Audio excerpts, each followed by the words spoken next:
Greetings of the day. My name is Tarun Pagare, a student of Bsss College, Bhopal. I am a student of the BA department. Now, here, today we are going to study about the topic, the Revolt of 1857. As you may all know, this topic is one of the most crucial topics in part of Indian history. Now, many of you would have already read about it or heard about it somewhere, someplace or the other. But today we are going to study it in a bit of detail. So, before we start the entirety of the topic, I will give you a brief overview of what we are going to study. The Revolt of 1857, as the name suggests, was the revolt of Indian independence. Now, different historians have different views on what name to give it. Some call it the First War of Independence, some call it the Revolt of 1857, some call it Sepoy Mutiny, whereas some call it the Indian Insurrection. Now, insurrection means is to revolt or to rebel against government authorities or someone who's in power. Now, the first thing we are going to learn is the causes of the revolt of 1857. So, first of all, as the other names I said, they suggested that this revolt had something to do with the soldiers. So, first thing we are going to do or study about is the causes. Now, the first thing in the causes we have is related to the soldiers.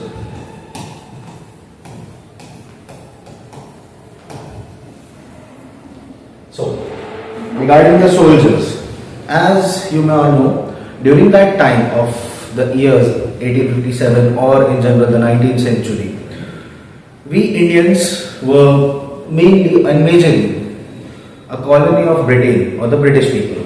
So, during that time, the Britishers enrolled a lot of our people into their army, calling it the British Indian Army. So, they only appointed the soldiers or the people at the ranks of foot soldiers or cavalrymen. Foot soldiers or cavalrymen.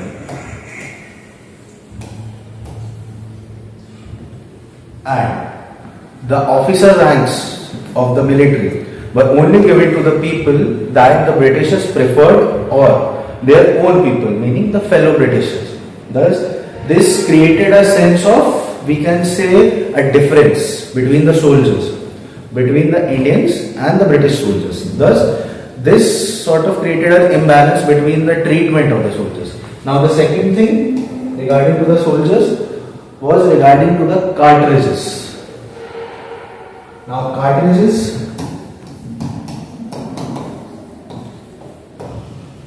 these are not the ink cartridges that we use in printers, but rather these cartridges refer as the rifles at that time which were being used were the musket rifles. You know, they were like a single shot rifles that most of you would have seen in some sort of a video game or a cartoon. The rifle in which, you guys would have seen it that in the cartoons they used to fire a rifle that used to single shot. So, those rifles. So, you had to load them using a bullet by hand, putting the bullet in the barrel and then loading it with gunpowder. So, the gunpowder that was loaded, that used to come in cartridges. Now, what's the issue with the cartridges? See, the thing was, these cartridges were shaped something like this. And these cartridges were made with the leather made from the cow skin. And thus, this leather, and second thing, it was coated with fat. And fat of whom? Cows and pigs. Now you all must be wondering, how can this simple cartridge that used to hold gunpowder, this gunpowder holding cartridge could have been harmful or some sort of a reason as to why soldiers would revolt against their adversaries or we can say authorities. So, as you know, during that time, the majority of the religious people in India were only two, which were Hindus and Muslims. Thus, the cow was sacred for the Hindus, whereas the pigs were improper and inadequate for the Muslims as per their religion. Thus, this created a sort of disturbance for both dharmas.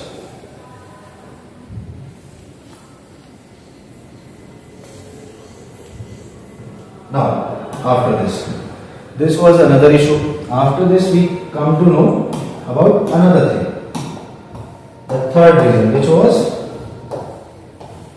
treatment. Now, by this treatment, I don't mean the treatment that the doctor gives us. No, the treatment here means how we treat each other. So, how the Britishers used to treat Indian soldiers. Let me give you a brief overview. The Britishers used to treat Indian soldiers as pathetic slaves or mere slaves. Thus, this very term, a slave, defines the conditions very well on its own. Meaning, the Indian soldiers used to get less wages, less holidays, and less promotions. Thus, and on the other hand, the British soldiers or the British officials that were in the same troop or same battalion used to get more holidays and more wages, more promotions. They used to get promoted easily. But whereas if some Indian used to get into the British army, the promotion, the post of promotion or the very event of promotion was very hard for him to attain. Now, after this created an imbalance between the military. Now, after this, we come on another thing that happened on a national level. You see, there was a British official named Lord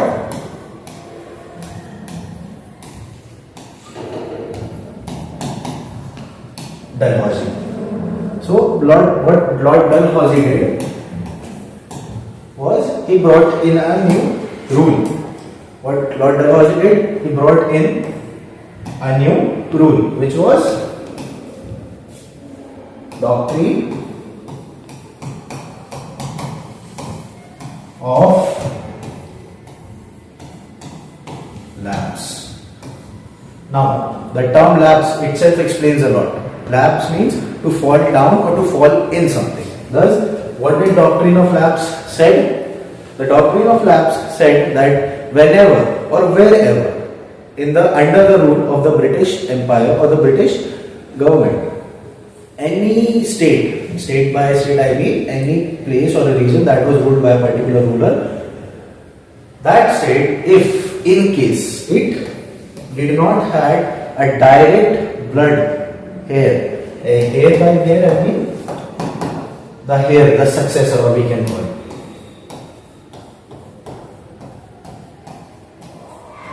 If the successor wouldn't have been directly blood related to the previous ruler. And one more thing, you see, the Britishers were a lot, we can say, patriarchal, and misogynistic. One thing I would like to add. So one thing what they did, that the successor had to be a male.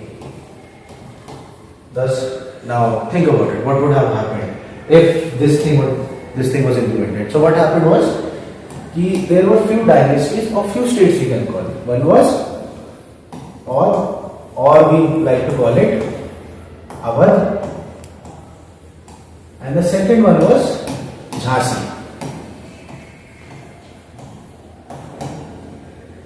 So, now, the ruler of Awadh had a daughter, but whereas the queen of Jhansi, she was a successor. She herself was a ruler, but the thing was, she never had a direct successor to her who was a blood related. The thing was, Jhansi's queen did had a son, but the thing was, he was adopted. Thus, the two territories fell under the British rule. Now, these were the reasons. Now we are going to discuss what happened during the revolt. So, in the month of June, year 1857.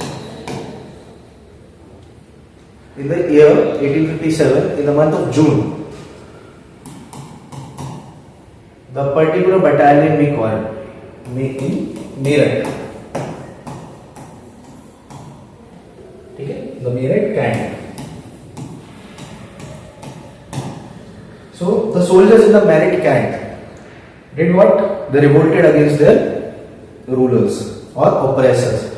In their case, who were the Britishers? Thus, the soldiers from the Meerut battalion revolted against the Britishers. They started their march. First of all, they killed all the Britishers in their own cantonment area. After that, they started a march from Meerut to Delhi. After reaching Delhi, the soldiers declared the last living Mughal ruler, who was Bahadur Shah Zafar. They met Bahadur Shah Zafar and declared him the Sultan of Hindustan. After this, the soldiers started their march again, and in mid-July of the same year, 1857, they reclaimed Kanpur. After that, they were continuing their march, but as you may know, like the same thing happened in Alexander's case. When an army marches a lot and conquers a lot, it gets tired, it gets frustrated. So what happened with the soldiers from Meerut? They too were exhausted. Later, they were defeated in a battle in the same year, 1857. After that, you must have known the name of a very famous revolutionary or a soldier. He too belonged from the same period, and he was the very person responsible for the revolt of 1857. His name was Mangal Pandey. Now, when we have come to the topic of Mangal Pandey, this reminds me of one more thing. Some historians have a disputed topic as on one of the reasons.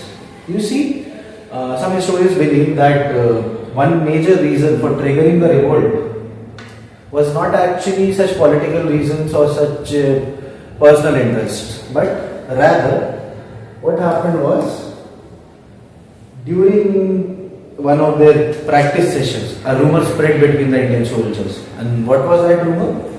That in the rations of the Indian soldiers, in which they used to make the rotis that we eat using the basic flour, but the rumor spread was that they were mixing bone powder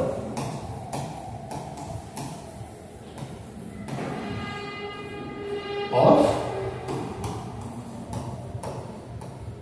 cows and pigs in their daily rations. Now, I have explained previously that why cows and pigs were such an issue for the soldiers, as the cow was a sacred animal for the Hindus, whereas the pig was an inadequate animal as for them according to the religion. Now, after this very point ignited a sense of spark between the soldiers, and this further led to the revolt.